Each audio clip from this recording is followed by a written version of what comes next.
No, ngayon ito ang tingnan natin. Ito bang si Donald Trump at si Bongbong Marcos maganda ba pag-uusap nila? And tingnan ninyo bakit ito si Bongbong Marcos ang dami niyang ang dami niyang natatanggap na mga or nagsasalita on his behalf. Ang dami niyang spokesperson.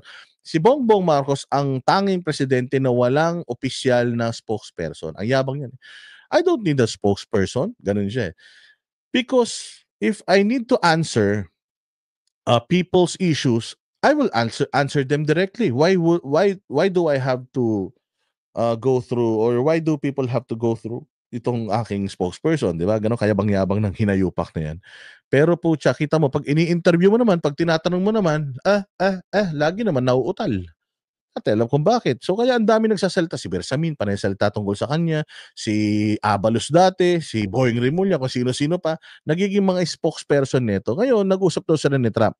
Tingnan nyo kung maganda ba yung pag-uusap nila. Ano natin, i-play natin to. Nagkausap na sina Pangulong Bongbong Marcos at US President-elect Donald Trump sa telepono.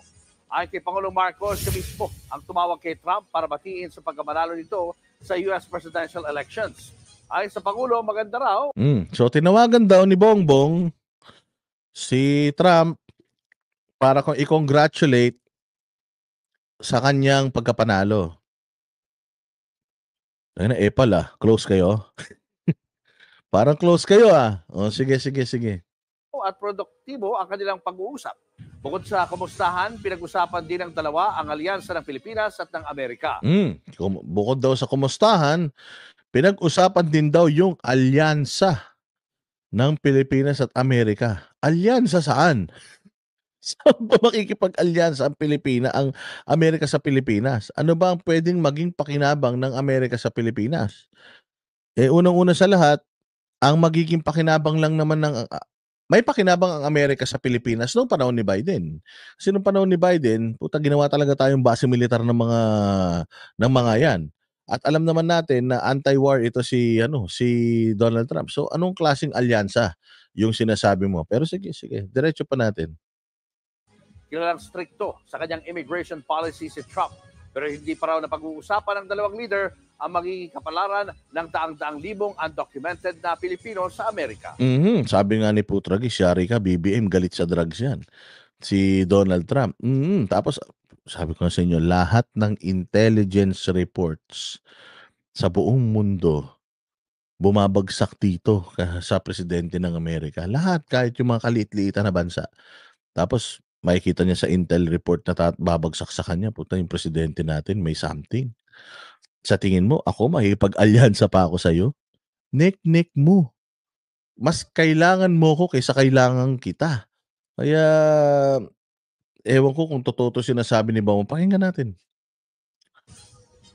It was just a congratulatory call. Ayan it was just a congratulatory call. That's it. Palagay ko, yun lang ang pinag-usapan nyo. Congratulatory. Hello, Mr. President. This is Ferdinand Marcos Jr., the President of the Philippines. I would just like to congratulate you on your victory. Again, I hope that we can have blah, blah, blah. Ganun lang yun eh. Oh, thank you, Mr. President Bongbong Marcos Jr. Thank you. I'm busy, bye. Ganun lang yan. Sobrang busy nito ni Donald Trump manood ng mga UFC fights dito sa Amerika para pansinin ka pa, Bongbong, di ka naman importante sa buhay niya. So, tumawag siya. Kita mo, it was just a congratulatory. Tinanin niyo yung mga susunod. But of course, our ambassador is already working on that. Patuloy namin pinag-usapan ang samahan. Putang ina yun na, nautal na, hayop na yan. Kinang ina niya. Alam mo na nagsisinungaling. Puta, ayun, nakita mo, napatingin sa malayo. Putya, pumungay na naman yung mata. Nautal na naman. Putang ina. Bongbong, ano ba kasing mahirap ipaliwanag sa mga personal na experiences mo? Nag-usap kami ni Marcos. Nag-usap kami ni Trump. Kinongratulate ko lang siya. Tapos ano pa po napag-usapan nyo? Hindi, yun lang. Kinongratulate ko lang siya. Yun lang. Pwede mo naman kasi sabihin na yun lang kasi wala naman talagang panahon si Donald Trump sa'yo. Nagsasabi mo, wala siyang panahon sa'yo, kaya ka nauutal-utal na naman, Bongbong. Gumagawa ka na naman ng istorya. Ay na hindi niyo pinag-usapan 'yan. Gumagawa ka ng istorya kasi kung talagang pinag-usapan niyo 'yan, hindi ka mapapa-abadi, hindi ka mapapagano'n. Tingnan ninyo, tingnan ninyo kung papaano siya mag-buckle. It was just a congratulatory call. But of course, our ambassador is already working on that. Di ba? Yun, simple. Simple, di ba? It was just a congratulatory call. Congratulatory call.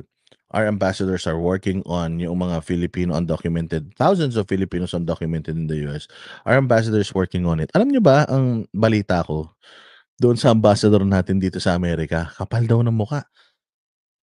Talagang alam mo talaga yung gobyerno natin, hindi talaga pro-Filipino eh. Bakit? Alam mo ba na yung ambassador daw natin sa Amerika, ang sabi daw sa mga Pilipino dito, na kung ako sa inyo, mahigpit si Donald Trump sa mga undocumented dito sa Amerika. Kung ako sa inyo, unahan nyo na siya. Umuwi na kayo sa Pilipinas. Kung ako sa inyo, saan ka makakita ng ganong ambasador? Di ba? Noknokan ng kasinungalingan. Ayan na, nagalit na yung mga tiga-Canada. Putragis, kala mo hindi kayo kaya ng mga tiga-Canada. Di ba? Sino dito ang nakakaalam ng mga taga-Amerika? Sinabi yan ng ambassador ng Pilipinas sa Amerika o hindi? Na unahan nyo na si Donald Trump, magsiuwi na kayo. O sige, antayin ko yung mga sagot ninyo. Kasi may nagkwento sa akin yan eh. May nagkwento sa akin yan. Oo. Sige, ilagay ninyo kung totoo yung sinasabi ko. Sa mga taga-Amerika, sabi daw nung ating ambassador. Oo, ayan, kita mo. Ayan, Jake Arzobal, Romualdez, pinsan nila. Tayo na yan nandito sa Amerika na ang sinabi daw, correct nyo ako kung mali. Unahan nyo na siya. Oo, unahan nyo na yung mga kaysa nanalo si Donald Trump, mahigpit yan. Kayong mga undocumented dito, unahan nyo na. Ayan sinabi ni Banatera Spersol sa Canada. Malapit yan sila eh. Taga Ontario lang to eh. Sinabi niya yan. Yes, ako sa Washington nakatira. Di ba? Sinabi ba yan Warlita Paredes noong ating ni Romualdez na ambassador natin sa Amerika? Ha? Napanood ko sa TikTok 'yun.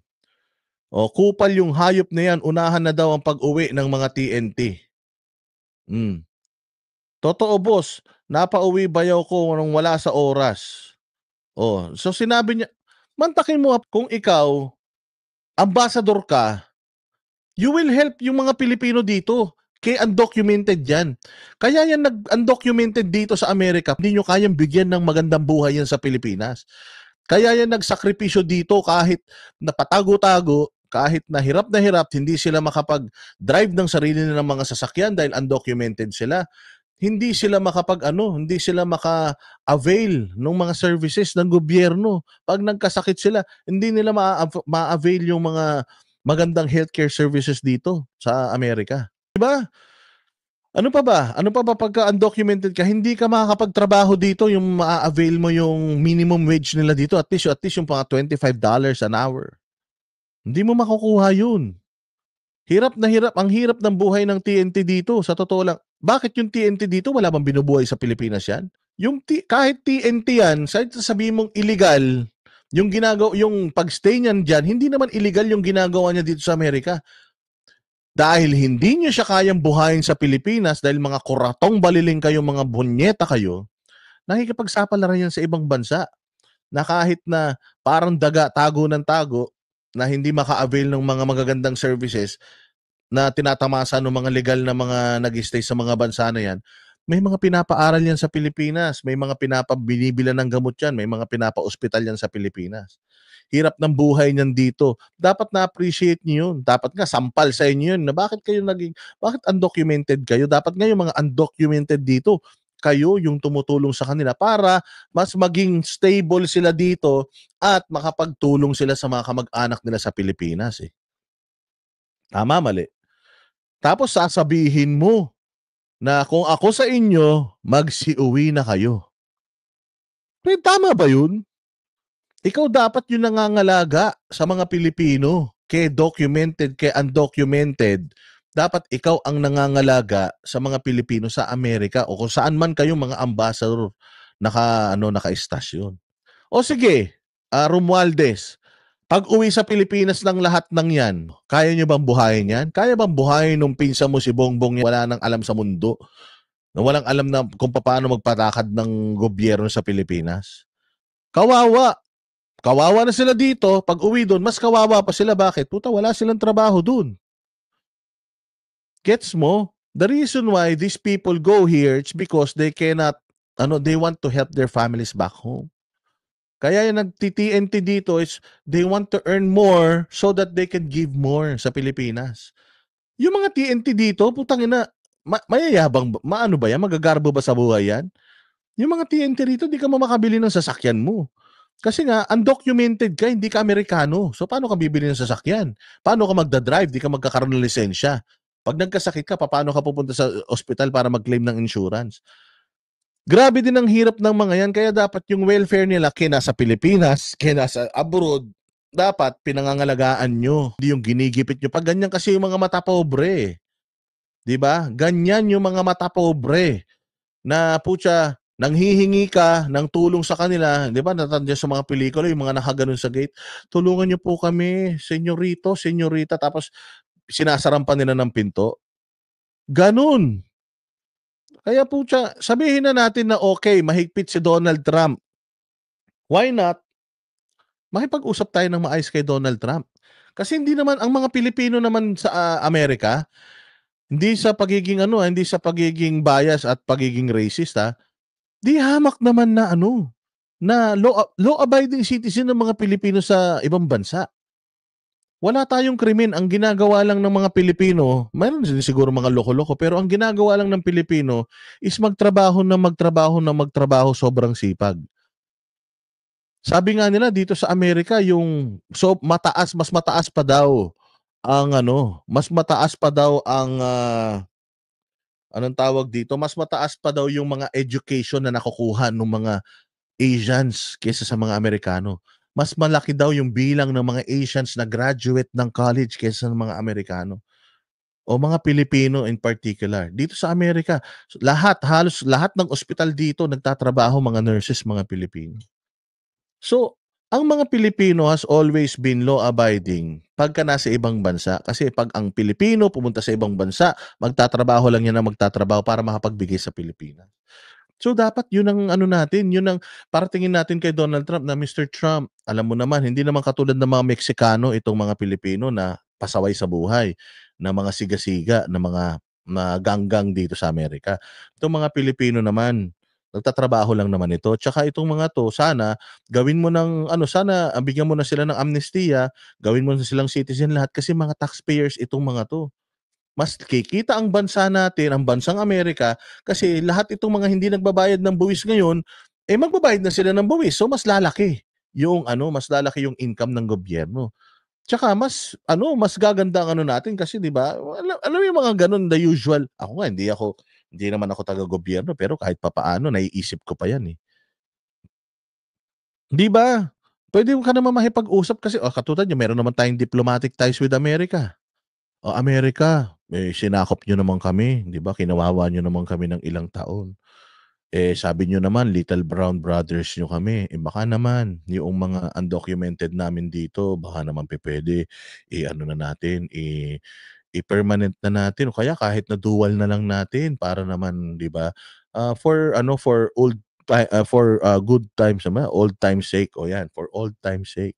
Dahil kasi alam niyo yung Spain, dahil sa haba nung sa atin, ng pag-occupy sa atin ng Spain, yung gobyerno na when you go to Spain, puwede kang mag-apply ng citizenship sa kanila right on or right away. Hindi ka lang uuwi ng 2 taon. Passport mo Spanish na. Bakit? Kasi the Spanish government are acknowledging na lahat ng Pilipino ngayon kadugo nila because they occupied us for 400 years. Kaya as a privilege, pag nagpunta ka sa Spain at ikaw ay gusto mong maging Espanyol, tatanggapin ka nila ng buong-buo. Pupunta ka doon, mag-a-apply ka, and then 2 years kang hindi uuwi, Espanyol ka na. Spanish ka na. Gano'n 'yun, dami ko ng kaibigan mga naka-Spanish passport na dahil diyan. Nakauwi pa rin sila sa Pilipinas. So, sa Amerika gano'n din, puwede mo naman sabihin 'yun, baka naman pupuwede sir, ano naman, ginugulpi niyo naman kami dati, pinahirapan niyo naman kami dati. Paano naman siya naging ambassador dapat siya ang nasa likod ng undocumented, he can bring this matter to Donald Trump para mabigyan true. Bilang isang ambassador, that's my job to become a bridge para sa gobyerno natin, sa gobyerno ng Amerika. At sana yung mga yung mga natin dito, yung mga undocumented natin dito sa Amerika, same goes with diyan sa Canada, sana yung mga ambassadors natin diyan will talk to the president and will talk to, the government na kumbaga liligawan niya yung gobyerno. Sasabihin mo na maganda po ang standing at ang record ng mga Pilipino dito sa inyo.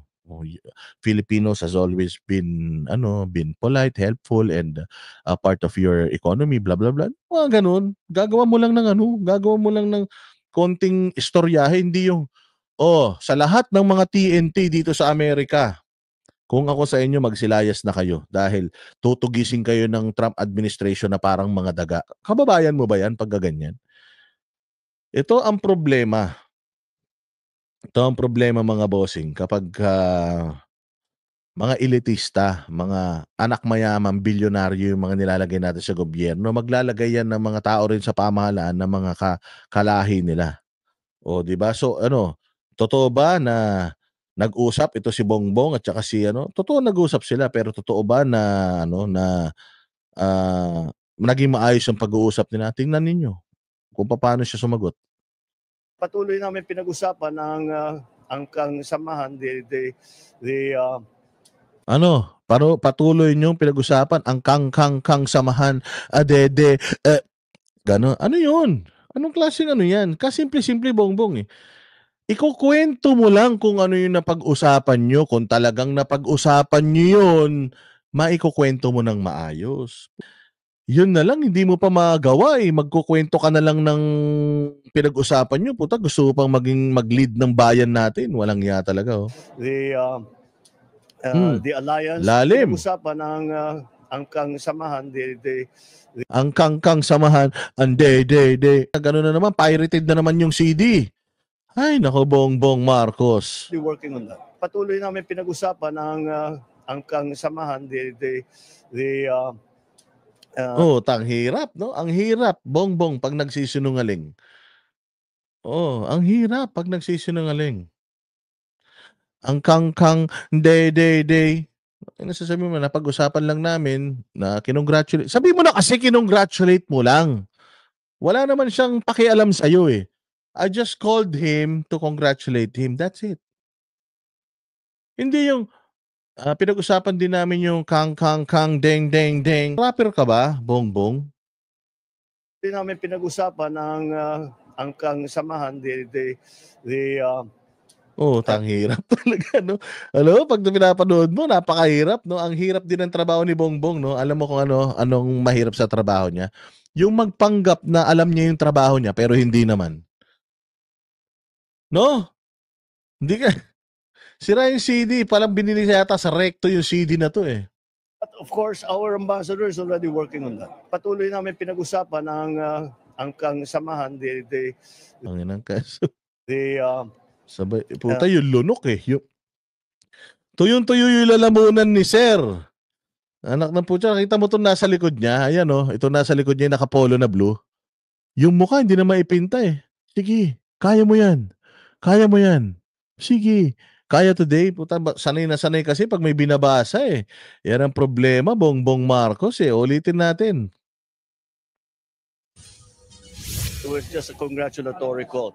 Ayan, simple. It was just a congratulatory call. Tapos, yun lang naman talaga yun, eh. Congratulations, Mr. President, on in winning the election. Hello? Baka mamaya binabaan ka pa ni Donald Trump, ha? But of course, our ambassador is already working on that. Patuloy namin pinag-usapan ang samahan, ano ba yung kang samahan, day? Anong ibig sabihin nun? Mga BBM vloggers, paki-explain nga kung anong ibig sabihin nung kang samahan, day.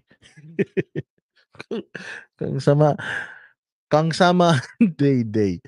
Oo, pinag-usapan din namin yung Kang Samahang Dayday. Ano ba yun? Yung klaseng salita yan? Salita ba ng mga bangag yan? O salita ba ng mga taga-Mars yan? O salita ba yan ng mga ng ewan ko, kung anong salita to, baka salita ng mga tao sa impyerno to The alliance between the United States and the Philippines, and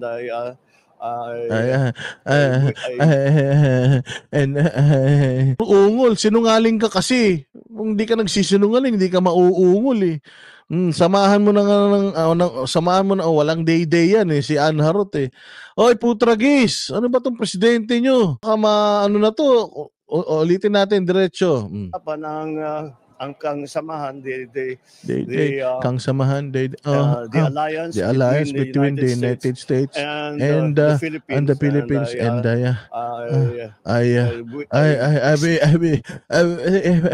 presidente ng Pilipinas, ganyan. Puta, kakausapin ka ni Bongbong, ganyan.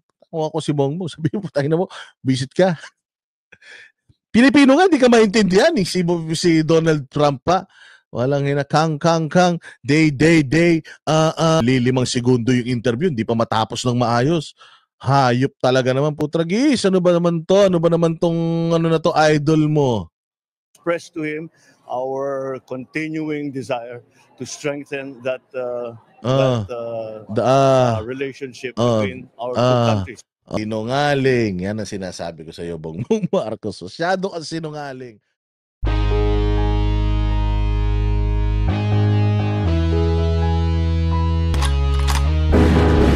Ng banatero, walang inuurungan. Pag tama palakpakan, pag mali ay babanatan. Yan ang banateros, boses ng ordinaryong Pilipino. Banateros ay walang makakaawan. Walang inuurungan, banateros ay tinutulungan. Mga ordinaryong Pilipino, bawat mali tinututukan. Handang ituwid mga baliko, kasagutan sa tanong matino.